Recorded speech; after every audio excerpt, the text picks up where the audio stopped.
Hello everyone.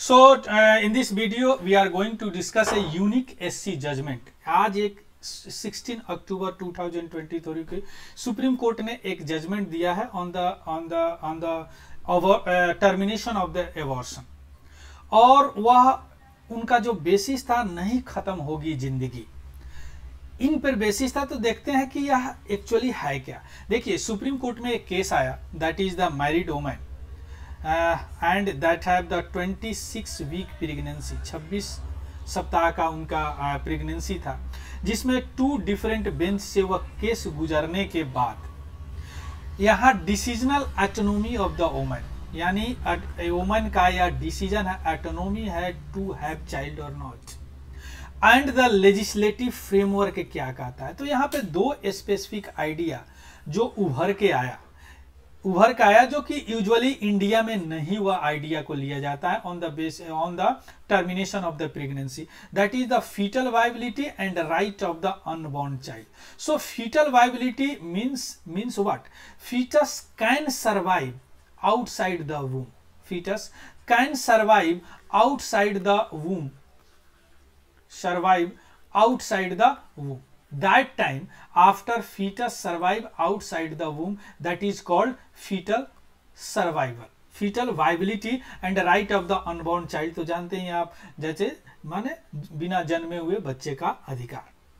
Clear? सो ये 2 questions emerge हुआ है यहाँ पे, लेकिन यह कंसीडर नहीं किया जाता है इंडिया में on the termination of the pregnancy, यानी प्रेगनेंसी को एबॉर्ट करने में, एबॉर्शन में यह नहीं किया जाता। तो इंडिया में क्या किया जाता है, और आज जो सुप्रीम कोर्ट का जजमेंट आया है वह किस बेसिस पे आया है, और 2 क्वेश्चंस, 2 आइडिया क्यों इमर्ज किए हैं, that is important, and that is we will see in this video, that is the briefly we will see in the video, हम लोग इस वीडियो में देखेंगे। that is very important for your examination, that is women empowerment also we can say, society also we can say, social issue also we can say, polity also we can say here।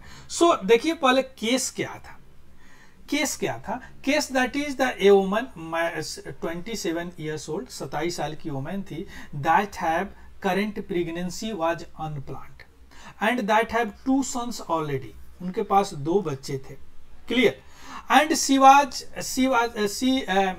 she has said, उन्होंने supreme court में बोला कि उनके family का income insufficient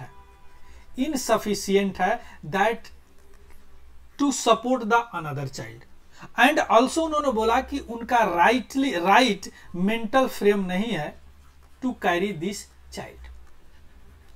इन्होंने 2 बोला, right mental frame नहीं है, चूंकि सेकेंड चाइल्ड के बाद में अभी तक तबीयत खराब ही है, तो या we can not able to survive this child. Clear? So the 9 October 2023 को 2 जज बेंच, जस्टिस हिमा कोहली और आरबी नागार्जुन ने बोला कि ठीक है, आप टर्मिनेट कर दो इस प्रेगनेंसी से। क्लियर? 10 अक्टूबर को वह एम्स में इलाज करा रही थी। क्लियर? सो वहां के डॉक्टर ने बोला कि हम सुप्रीम कोर्ट से या कोर्ट से हम पहले परमिशन लेंगे फिटिसाइड करने के लिए। फिटिसाइड मींस जब फीटस का ऊम के अंदर पहले हार्ट बंद करना होगा, उसके बाद में टर्मिनेशन ऑफ प्रेगनेंसी करना होगा, उसके बाद एबॉर्ट करना होगा, उस बच्चे को बाहर निकालना होगा। तो इसके लिए we need permission from the Supreme Court. अब यहीं पे क्वेश्चन होता है, जो strong possibility of the survival, so यहाँ पे सुप्रीम कोर्ट ने, यहाँ पे ये क्वेश्चन से राइज होता है, कहती foetal viability and right of the unborn child, right to unborn child. So the 16 October 2023 को आज सुप्रीम कोर्ट ने बोला कि नहीं, यह टर्मिनेट नहीं किया जा सकता। क्लियर? सो अब देखेंगे कि यहाँ पे इंडिया में क्या है प्रेगनेंसी का लॉ। सी, इंडिया में एक ही लॉ है, that is called the MTP, medical termination of pregnancy act, MTP act. Clear? इसमें उन्होंने 3 स्टेज बताया है टर्मिनेशन का। एबॉर्शन का। फर्स्ट स्टेज टर्मिनेशन का अप टू 20 वीक तक अलाउ है टर्मिनेट करना, लेकिन डॉक्टर का एडवाइस चाहिए, एक डॉक्टर का। लेकिन 20 से 24 वीक यानी 20 से 24 वीक में एबॉर्शन किया जा सकता है, बट इट इज एक्सेप्शन, और इसमें 2 रजिस्टर्ड मेडिकल प्रैक्टिशनर यहाँ पे होंगे, clear, but only certain category,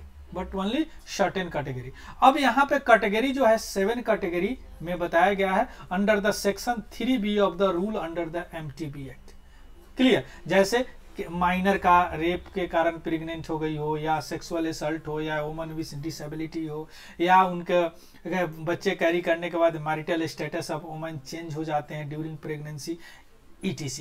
in this case में वो टर्मिनेट एबॉर्ट करा सकती हैं बच्चे को, क्लियर। लेकिन 24 वीक में एक मेडिकल बोर्ड की आवश्यकता होती है जो सेट किया जाता है, वह अलाउ या डिनाई करता है प्रेगनेंसी को किया जा सकता है या नहीं, जबकि जो कि फीटल एबनॉर्मलिटी के केस में होता है, वह सब्सटेंशियल फीटल एबनॉर्मलिटी। अब सवाल होता है कि 26 वीक के बाद जो यह केस है, क्या अभी तक सुप्रीम कोर्ट ने या कोर्ट ने अलाउ किया है टर्मिनेशन ऑफ द प्रेगनेंसी?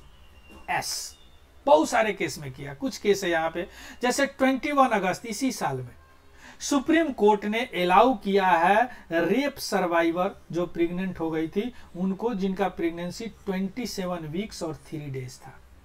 सितंबर पिछले साल 2022 को जस्टिस चंद्रचूड़ सिंह जो अभी चीफ जस्टिस है, उन्होंने अलाउ किया था एक अनमैरिड वुमन को जिनका जो 24 वीक का प्रेग्नेंट थे, जबकि उनका कंसेंसुअल रिलेशनशिप था, उसमें उन्होंने अलाउ कर दिया कि हाँ या टर्मिनेट किया जा सकता है, अबॉर्ट किया जा सकता है। सो बहुत सारी केसेस है जिसमें ऐसा अलाउ है। कुछ केसेस में ओवर रूल्ड भी किया जा सकता है मेडिकल बोर्ड, जैसे medical board decision to allow the termination, but Supreme Court, Assam court, Guwahati High Court that overruled in 2017, that is over 26 week of the minor rape survivor, clear. So सवाल उठता है यहाँ पे कि यह जो फीटस वायबिलिटी और unborn child, right of an unborn child, यह कैसे आया? ये दो टर्म कहाँ से आया जो अभी डिस्कस हो रहा है इंडिया में, या पॉलिटी में या जस्टिस सिस्टम में, क्लियर। यहाँ पे जो इंडिया में जो है यह राइट टू वुमन ज्यादा प्रेफर किया जाता है बनिस्पत right of an unborn child. So 13 अक्टूबर 2023 को सुप्रीम कोर्ट ने बोला कि यहाँ पे right of woman must trump, यहाँ पे ज्यादा ध्यान दिया जाता है व्हेन इट एबॉर्शन, बट यहाँ पे बैलेंस बनाया जाता है right of the unborn child also. So ये दो टर्म जो है 1973 में सुप्रीम कोर्ट का verdict, that is the Roe versus Wade में उन्होंने बोला था कि abortion is the constitutional right, किया जा सकता है, but the point of fetal viability means the time after which fetus can survive outside the womb, वैसा टाइम के बाद अप टू मीन्स उससे पहले किया जा सकता है। अगर वैसा हो गया यानी कि foetus can survive outside the womb, means बच्चे वूम से, गर्भाशय से बाहर निकलने के बाद अगर सर्वाइव कर सकते हैं, that is not allow up to the point, clear. So the foetal viability 1973 में अलग अलग केस में, जैसे 28 वीक यानी 7 मंथ होता है, 7 मंथ के बाद बच्चे unborn child can survive outside the वूम, but right now the scientific advancement के बाद वह लोअर 23 से 24 वीक 6 मंथ में भी हो सकता है। सो एक आर्बिट्ररी स्टैंडर्ड है, एक आर्बिट्ररी स्टैंडर्ड है, क्लियर। अब यहाँ पे जैसे 2005 में एक केस आया था राजस्थान हाई कोर्ट में, Nand Kishore Sharma versus union of India, उसमें हाई कोर्ट ने रिजेक्ट कर दिया fundamental right of the unborn child. उन्होंने बोला था कि एमटीबी एक्ट को चैलेंज किया था on the basis of right of the unborn child, तो उन्होंने उसे रिजेक्ट कर दिया था, तो यहां पे अनबॉर्न चाइल्ड कंसीडर नहीं किया गया। Means right to unborn child उन्होंने बोला कि however basis of the legislation that deal with succession और law of the binding sex determination of the fetus. Section 416 of the Court Criminal Procedure also provide postponement of the death sentence awarded of the pregnant woman. देखिए यहाँ पे woman का right को ज़्यादा ध्यान दिया गया। बच्चे मीन्स उनको फांसी की सजा हो गई थी, डेथ सेंटेंस हो गया था, लेकिन उनको अवार्ड किया गया on the basis of they have carry the child. तो यहाँ चाइल्ड को भी दिया गया। सो डायरेक्टली इनडायरेक्टली इसको लॉ में नहीं लिया जा रहा, बट कहीं ना कहीं कंसीडर किया जाए। That's why supreme court said that we balance out the right of the unborn child also, unborn child also. Clear? So this is the news all about. Clear? So यहां पे इसलिए आया चूंकि यहां पे एम्स ने बोला कि that we need to permission of the SC because here foetal viability case and right to the unborn child. So this is very very important for your examination and so many keyword mention in this video, so write it down. अगर इसका PDF चाहिए तो मेरे Telegram channel पर Tiwari general stage पर TGS पे आपका इसका PDF मिल जाएगा, वहां से आप डाउनलोड कर लीजिएगा। अगर ये वीडियो अच्छे लगे तो please subscribe, like and share. So thank you and have a good day. Thank you.